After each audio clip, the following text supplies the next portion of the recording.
Ce que j'en ai compris, c'est que comme on baigne dans une civilisation où la pensée scientifique est prédominante, on n'imagine pas que quelque chose d'autre puisse exister.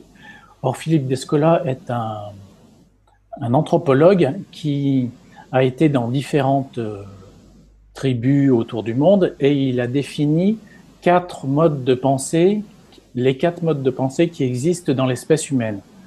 Il y a par exemple l'animisme.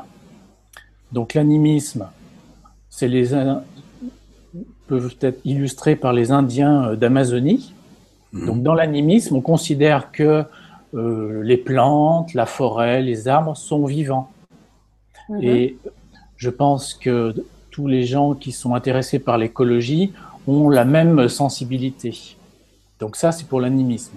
Le totémisme, qu'on va trouver chez les aborigènes d'Australie, ça va être plutôt, on a un grand ancêtre duquel on est issu.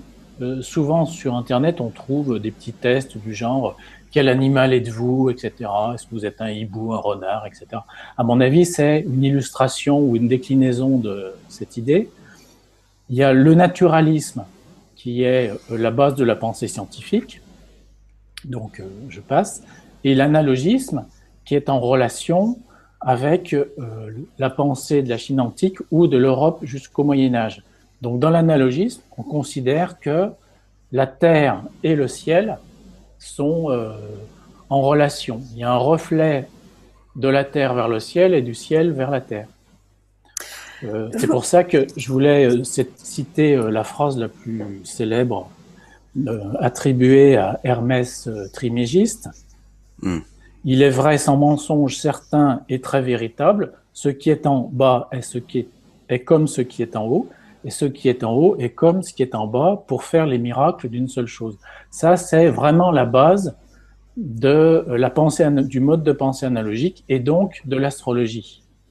Est-ce que vous pourriez développer, parce que vous avez nommé ce qui pouvait être la base de la pensée scientifique, ce serait intéressant peut-être que vous vous en donniez quelques mots pour qu'on voit quels sont les mécanismes, où diffèrent les mécanismes.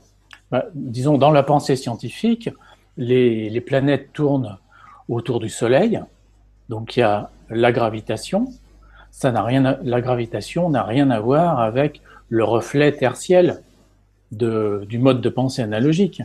Absolument. Dans l'astrologie, on utilise aussi des points fictifs, comme par exemple la lune noire, on utilise l'axe des nœuds. L'axe des nœuds ne peut absolument pas envoyer de l'énergie sur la Terre, puisque c'est un axe qui est absolument fictif. Donc en astrologie occidentale actuelle, on utilise des points fictifs. Dans le système de Witt de l'astrologie uranienne, les mi-points sont des points fictifs aussi. Donc un point fictif ne peut en aucun cas émettre de l'énergie, puisqu'il est fictif. Il n'existe pas de manière réelle, concrète, énergétique. Mais il faudrait donc, selon vous, qu'il y ait une émission d'énergie pour que la chose soit valable sur le plan scientifique. La base de la science, c'est le Soleil nous envoie de l'énergie, de la chaleur, des rayonnements. La Lune reflète l'énergie du Soleil. Je veux dire... Ça veut dire quelque chose de quantifiable, en fait. Bien entendu. Bien entendu. La science, il faut que ça se quantifiable mesure. Et mesurable. Voilà. Bien sûr. Quantifiable et mesurable. Donc c'est en ça... On n'est pas dans le psychisme, on n'est pas dans le ressenti, on est dans le mesurable. N'importe quel scientifique avec un appareil va trouver les mêmes mesures. D'accord. Et ça, c'est valable. Quelle est la forme d'astrologie qui se rapproche le plus de ça? Est-ce que c'est l'astrologie sidérale? Est-ce que c'est l'astrologie tropicale? Ou est-ce que ça marche pour les deux astrologies, sidérale et tropicale? De mon point de vue, l'astrologie sidérale pourrait sembler être plus proche de la science, mais la manière dont on utilise toutes les formes d'astrologie n'a vraiment rien à voir avec la science.